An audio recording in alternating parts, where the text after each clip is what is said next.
FDA allows new diagnostic technologies to test for coronavirus before receiving emergency approvals.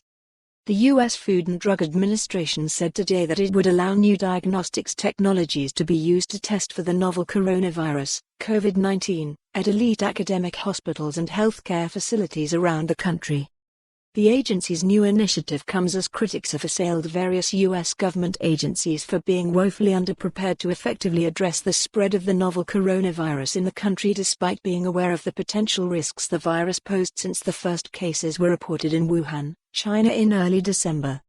As the first diagnosed cases of the new virus appeared in the country, U.S. Centers for Disease Control and Prevention had conducted only 459 tests.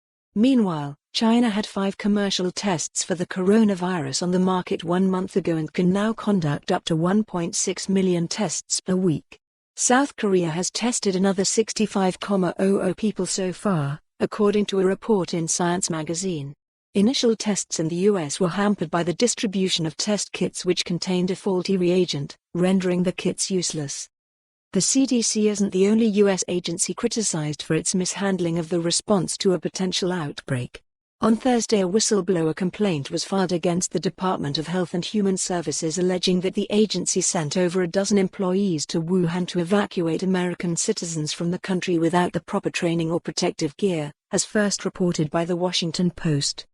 Now, the Food and Drug Administration is opening the doors for research centers across the country to use new technologies that have yet to be approved for emergency use in order to dramatically increase the number of tests healthcare facilities can perform. We believe this policy strikes the right balance during this public health emergency, said FDA Commissioner Dr. Stephen M. Hahn, in a statement. We will continue to help to ensure sound science prior to clinical testing and follow up with a critical independent review from the FDA. While quickly expanding testing capabilities in the U.S., we are not changing our standards for issuing emergency use authorizations.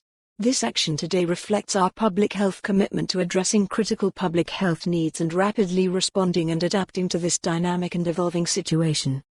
The new policy allows laboratories to begin to use validated COVID-19 diagnostics before the FDA has completed review of the lab's emergency use authorization, EUA, requests, the agency said in a statement.